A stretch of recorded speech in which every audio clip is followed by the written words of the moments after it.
Les suplico buscar en su Biblia el libro de Efesios capítulo número 3, del versículo número 8 hasta el 13 vamos a leer. Una vez que lo haya encontrado, le invito a ponerse en pie. Después de concluir la lectura vamos a orar. Vamos a meditar en este pasaje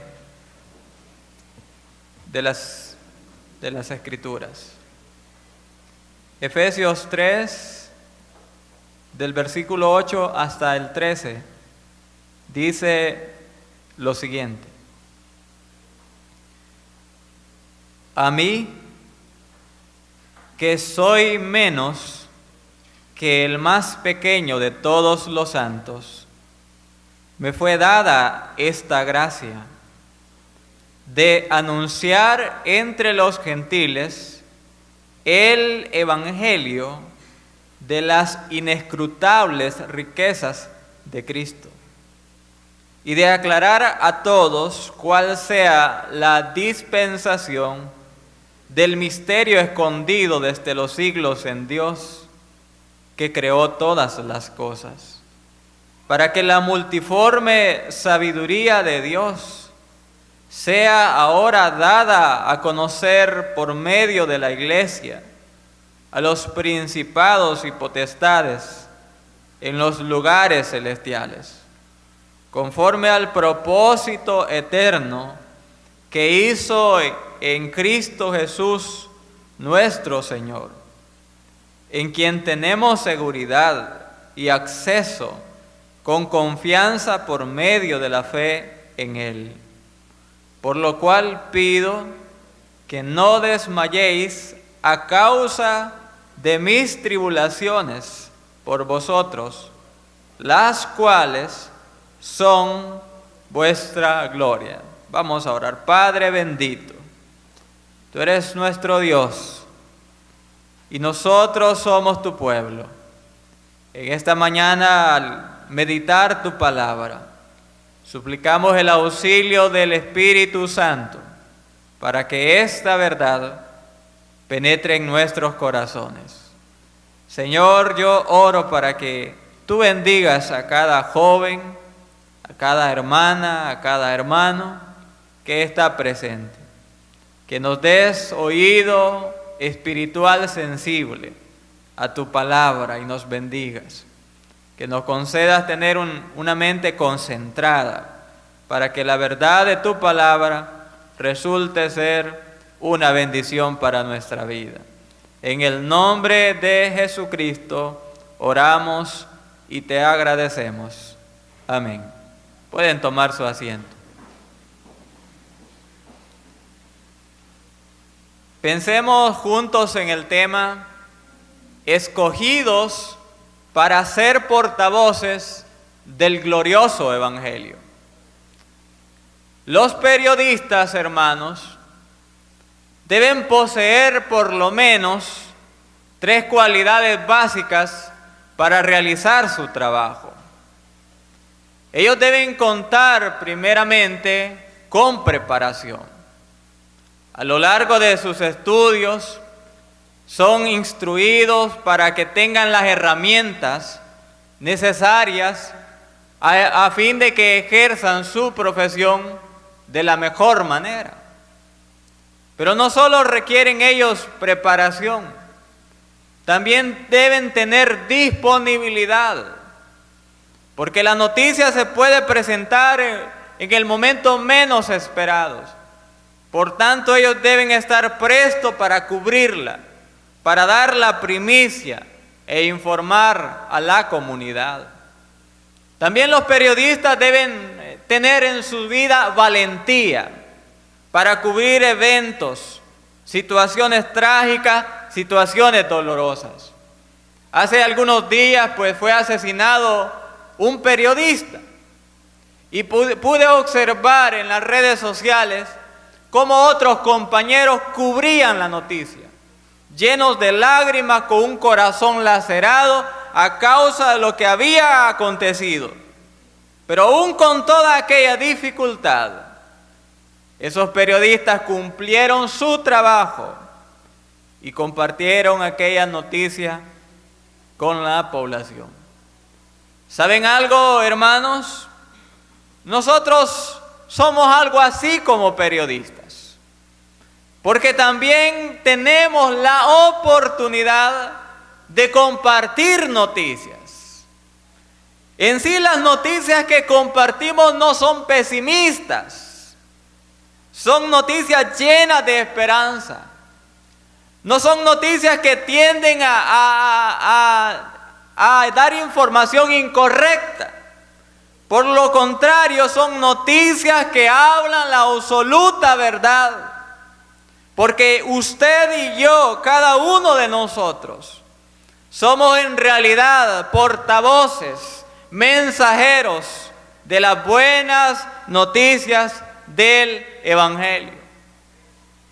Y Pablo está desarrollando ese tema en este pasaje, de que a Dios le ha placido escogerle a usted, le ha placido escogernos a nosotros, para que seamos aquellos agentes usados por Él, para llevar las buenas noticias de salvación a quienes no le conocen. En esta mañana vamos a considerar 3 hechos relevantes en cuanto a ser portavoces del glorioso Evangelio, mis hermanos. En primer lugar, ya que somos portavoces de este Evangelio, agradezcamos a Dios por el privilegio que nos ha concedido. Dice el versículo 8 lo siguiente. Pablo habla y está pensando en lo que Dios ha hecho en su vida y dice: a mí, que soy menos que el más pequeño de todos los santos, me fue dada esta gracia de anunciar entre los gentiles el Evangelio de las inescrutables riquezas de Cristo. Pablo está considerando que Dios elige a las personas para servirle de una forma muy especial. Porque él no solo era un incrédulo más del Evangelio, él era un enemigo férreo del Evangelio. Cuando él trae a colación su testimonio, Pablo dice en la carta a Timoteo que él era un blasfemo, que él era un perseguidor, que él era un injuriador. Cuando él escribe a los corintios, él no se considera digno del privilegio de ser apóstol, porque dice el apóstol Pablo, persiguió a la iglesia de Dios. Pero el Señor, que es rico en misericordia, tomó a aquel hombre incrédulo, a aquel hombre rebelde, a aquel hombre contrario a su voluntad, y mediante el poder de su mensaje lo transformó y lo hizo un heraldo, un predicador del Evangelio del Señor. Es que Dios elige a las personas de una forma especial, y siempre que Él las elige, lo hace por su gracia. Pablo dice: a mí, que soy menos que el más pequeño de todos los santos, me fue dada esta gracia. Dios no elige a las personas por su desempeño. Estamos ya para finalizar, o ya se finalizó en la mayoría de lugares, el año escolar. Y usted sabe que en las escuelas, en los institutos, le dan una medalla ¿a quién? Al que tiene el mejor desempeño, al que ha mostrado a lo largo de los meses su capacidad. Pero Dios no hace eso. Dios no elige a las personas por sus atractivos físicos. Dios no elige a las personas por recomendación de otros. Tampoco Dios elige a ciertas personas o a las personas porque está desesperado, porque no haya quien le pueda servir a Él. No. Dios elige a las personas porque su gracia le motiva a hacerlo. Y aun cuando aquel hombre, aquella mujer, no merezca que Dios le elija para anunciar su evangelio, Dios así lo hace para manifestar su gloria y para manifestar su gracia. Y como dice el apóstol Pablo, cuando Dios elige a una persona, lo elige con un propósito en mente. Porque dice que lo escogió a él para anunciar el evangelio entre los gentiles. Ustedes, hermanos, han escuchado muchas veces de que el pueblo judío se había vuelto un pueblo exclusivista. Es decir, que ellos pensaban de que la salvación era únicamente para ellos. Y por eso tenían aversión, por eso rechazaban a toda aquella gente que era del mundo gentil. Pero en el plan perfecto de Dios, levantó un hombre perdido camino a Damasco y lo constituyó en apóstol, lo constituyó en predicador, maestro y misionero para que predicara el evangelio a la gente despreciada, a la gente olvidada, a la gente a la cual los judíos no querían tener cerca. Dios tenía y tiene siempre un propósito en mente cuando elige a una persona. Pensemos entonces, ¿por qué Dios elige a hombres? ¿Por qué Dios elige a mujeres que son viles y que son indignos? ¿Por qué hace eso Dios? Porque, hermanos, solo quien ha experimentado en su vida la misericordia de Dios puede extender la misericordia de Dios a otros que están en una situación miserable.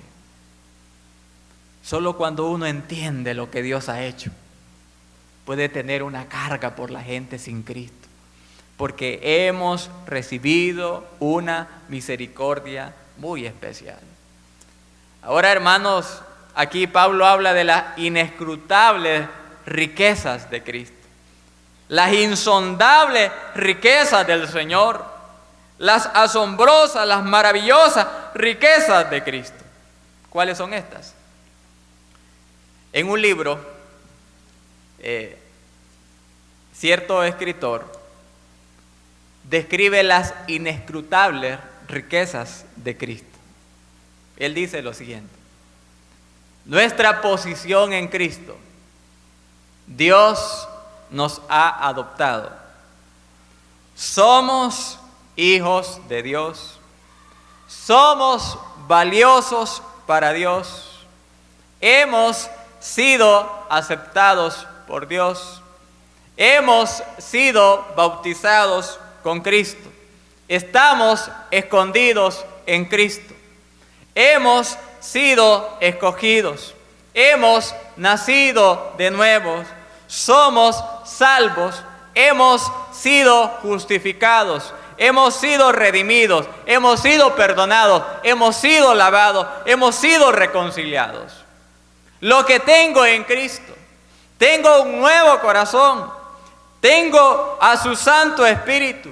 Tengo la mente de Cristo. Tengo el poder de Dios. Tengo la misericordia de Dios. Tengo la gracia inmerecida. Tengo completo acceso a Dios. Tengo todo para vivir en santidad. Fui creado en Cristo, dice el escritor, para buenas obras. Soy embajador de Cristo. Estoy siendo conformado a la imagen de Cristo. Estoy completo en Cristo. Soy santo. Estoy revestido de la justicia de Dios. Estoy bajo la protección de Dios. Y estoy seguro del amor de Dios. Por esto este evangelio tiene riquezas inescrutables para toda persona.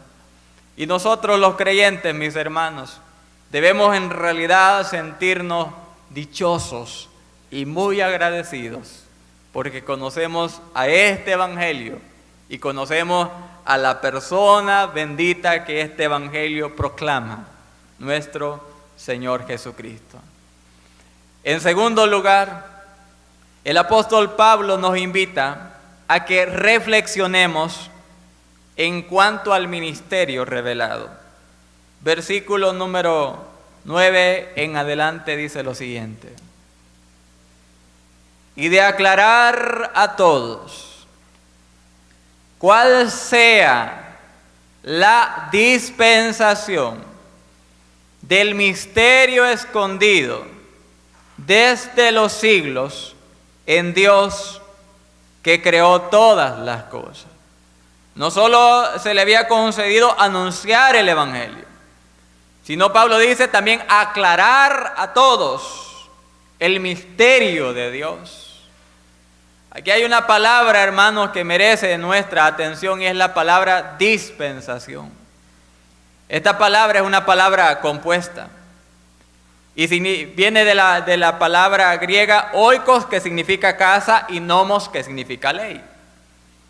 Y en palabras sencillas, hermanos, una dispensación es una forma en la cual Dios trata con la humanidad en cuanto al tema de la salvación. Por ejemplo, hay dos dispensaciones que son claramente observadas en la Biblia. La dispensación de la ley. El pueblo de Israel estuvo bajo la dispensación de la ley. Dios dio la ley a su pueblo para que ese pueblo fuera instruido, para que ese pueblo entendiera su pecaminosidad, comprendiera la santidad de Dios y para que ese pueblo, al verse imposibilitado de salvarse por sus méritos propios, acudiera al Señor Jesucristo. Pero hoy no estamos en la dispensación de la ley, estamos en la dispensación de la gracia. Y ahora Dios, a todo pecador que pone su fe, su confianza en el Señor Jesucristo, le salva, le perdona, le bendice. Entonces Pablo habla de este misterio, hermanos, pero no tenemos que recurrir a esa palabra, a lo que nuestra mentalidad del siglo XXI nos indica. ¿Qué es un misterio para nosotros? Es algo oculto, algo místico, algo desconocido. En el Nuevo Testamento esa palabra simplemente es una verdad que en el Antiguo Testamento no era conocida, pero que en el Nuevo Testamento es revelada por el Espíritu Santo a los creyentes. ¿Cuál es el misterio? Versículo número 5 en este capítulo. Misterio que en otras generaciones no se dio a conocer a los hijos de los hombres, como ahora es revelado a sus santos apóstoles y profetas por el Espíritu. Ahí están dos puntos para indicar cuál es el misterio. El misterio es este: que los gentiles son coherederos y miembros del mismo cuerpo y copartícipes de la promesa en Cristo Jesús por medio del Evangelio. El misterio sencillamente es que la iglesia de Cristo está compuesta por gente de toda raza, de todo lugar, de toda condición, de toda posición. Y esta iglesia del Señor es un solo cuerpo. Y en este cuerpo han sido reunidos aquellos que éramos antes despreciados y rechazados, los gentiles. Entonces es algo maravilloso que no conocían los creyentes del Antiguo Testamento. Cuando Dios revela este misterio, hermanos, dice el versículo 10 que tiene un propósito: para que la multiforme sabiduría de Dios sea ahora dada a conocer por medio de la iglesia a los principados y potestades en los lugares celestial. Pablo nos habla de cuál es el medio mediante el que el ministerio o el misterio es divulgado. Es la iglesia. ¿Quién es la encargada de anunciar esta esperanza? Es la iglesia. ¿Quién nos va a ayudar allá a hacer la campaña, hermano? ¿Esperamos la ayuda de una ONG para hacerla? ¿Esperamos el apoyo estatal para hacer esa campaña? No, porque no es su tarea, no es su deber hacer eso. Es tarea de la iglesia anunciar el evangelio. Y dicho sea de paso, no es tarea del pastor o de los diáconos, es tarea de todos los creyentes, aquellos que hemos experimentado el amor de Dios, aquellos que hemos visto cuán bueno y cuán delicioso es que Cristo esté en la vida, somos llamados a compartir el evangelio. Pero aquí nuestro texto pues presenta algo que uno tiene que tratar de encontrar una respuesta. Dice que esta sabiduría de Dios revelada en el evangelio es dada a conocer por medio de la iglesia. ¿A quiénes? ¿Cuál es el auditorio? A los principados y potestades en los lugares celestiales. En esta carta el apóstol Pablo, hermanos, ha usado esa frase principados y potestades. Y habla en sí de seres angelicales. En algunas ocasiones pues se refiere a los ángeles caídos y en otras ocasiones se refiere a los ángeles santos. Ahora nosotros tenemos que pensar a quiénes la iglesia da a conocer el misterio revelado. ¿A quiénes? Bueno, aquí hay dos posturas, hermanos, por lo menos. Bueno, algunos sostienen que la iglesia da a conocer este misterio a los ángeles buenos. Juan Calvino escribió lo siguiente, hermano. No existe duda acerca del hecho de que el apóstol se esfuerza en colocar en la más plena luz la misericordia de Dios hacia los gentiles y el valor alto del evangelio. El significado de Pablo es que la iglesia, constituida por judíos, al igual que gentiles, es como un espejo, dice Juan Calvino, es como un espejo en el cual los ángeles observan la sorprendente sabiduría de Dios. Ustedes, hermanos, saben, al leer los evangelios, que los ángeles buenos participaron en los anuncios, por ejemplo, de la venida del Señor. También los ángeles buenos acompañaron al Señor en la tentación, en Getsemaní, y también anunciaron su resurrección y su ascensión también la presenciaron. Entonces la iglesia comunica a estos espectadores celestiales las glorias del evangelio. ¿Qué es lo que los ángeles no logran comprender, pero están comprendiendo a través de lo que Dios hace en la iglesia? Bueno, hermanos, los ángeles contemplan los temas como la gracia de Dios. Cómo Dios toma a ruines, envilecidos, rebeldes, pecadores y los convierte en sus hijos. Los ángeles presencian eso. Los ángeles presencian la transformación espiritual que Dios va haciendo en sus hijos. Así es que la iglesia tiene este privilegio, hermanos, de compartir este misterio con las personas de lo que hemos hallado nosotros en el Señor Jesucristo. Y en tercer y último lugar, hermanos, aquí Pablo nos dice que debemos disfrutar la bendición que hemos encontrado. Versículo 11 al 13 dice lo siguiente: conforme al propósito eterno que hizo en Cristo Jesús, nuestro Señor. Y ahora Pablo habla de las bendiciones que hemos encontrado los creyentes. ¿En quién tenemos? Dos cosas. ¿En quién tenemos seguridad? ¿En quién tenemos también acceso? Ahora Pablo nos habla de las bendiciones que tenemos nosotros.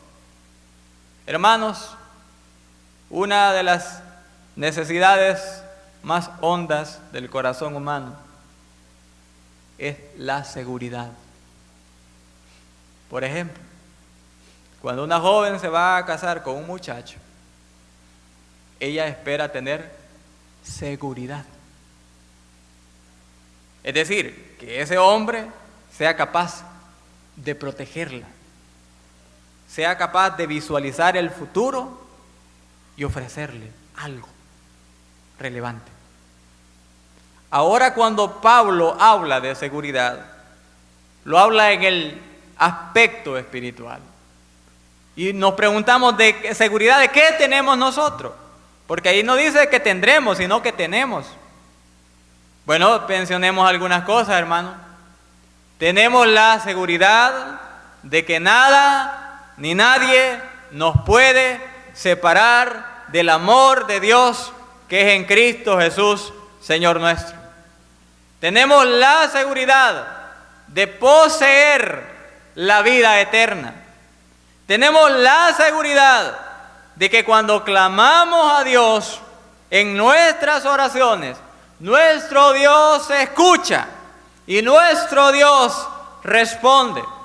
Tenemos la seguridad de que un día cuando la trompeta final suene, el Señor vendrá por su iglesia y los creyentes seremos arrebatados.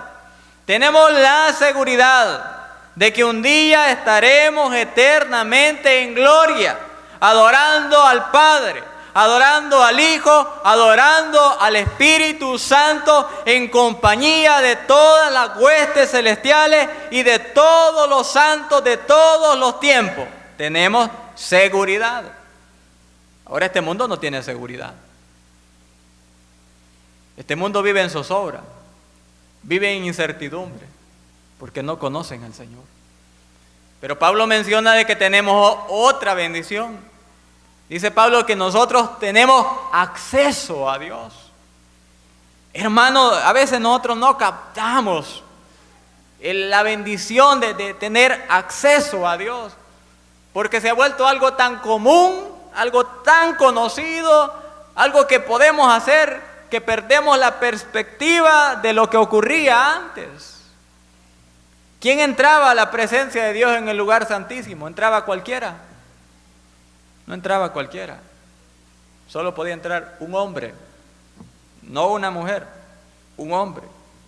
Y solo podía entrar una vez al año. Y solo debía cumplir los ritos del día de expiación y salir de aquel lugar. Pero hoy los creyentes tenemos acceso instantáneo a la presencia de Dios. Ha ido a buscar a alguien y le dicen a usted, mire, en este momento no lo puede atender, siéntese. Y han pasado horas y horas esperando y usted no puede estar allí con esa persona. Con Dios no ocurre eso. Cuando nosotros decimos, Padre bendito, vengo ante ti, ya estamos con un acceso instantáneo. Es un acceso continuo y es un acceso confiado. Con Dios, hermanos, tenemos todo. Y encontrar a Cristo es encontrarlo todo. Concluyo con la siguiente ilustración. Hubo un hombre que se llamó Sadhu Sundar. Él era de una familia acomodada en la India.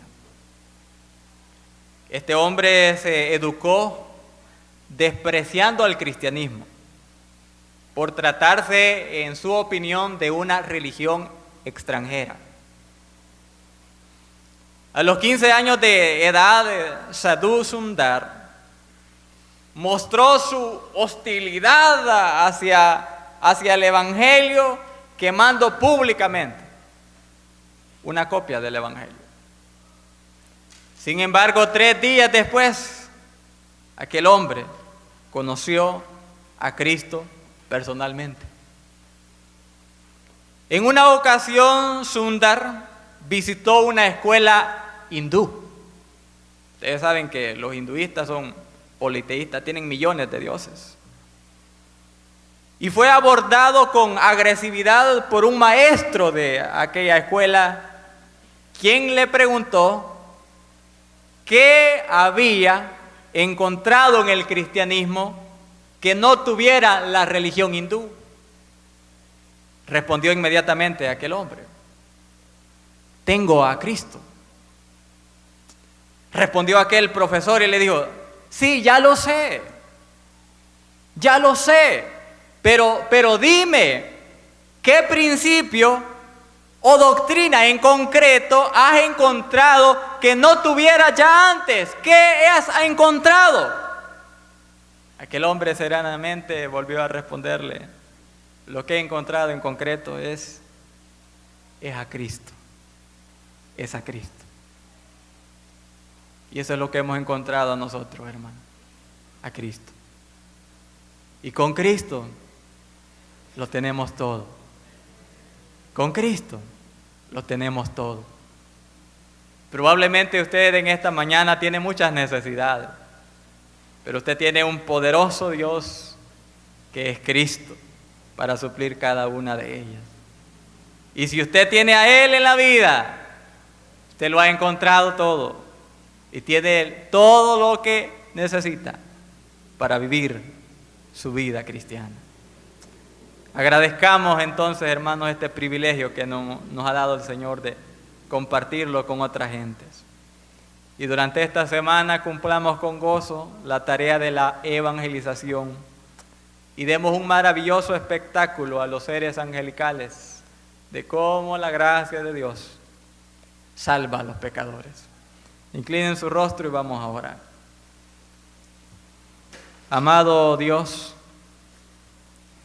queremos darte gracias porque te has mostrado misericordioso a nosotros y nos permites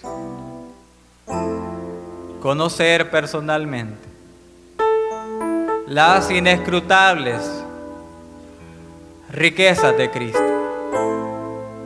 Señor, en esta mañana, así como el apóstol Pablo lo reconocí, tú nos has concedido este alto honor de predicar el Evangelio, un mensaje poderoso, lleno de esperanza.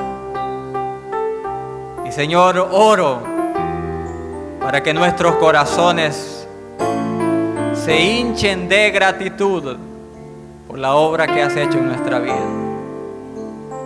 Y con fervor esta semana compartamos a Cristo. Que los ángeles en el cielo se regocijen cada día de campaña, viendo a pecadores arrepentidos. Señor, ayúdanos a ser fieles a ti y a cumplir nuestra labor. Y si en esta mañana hay amigos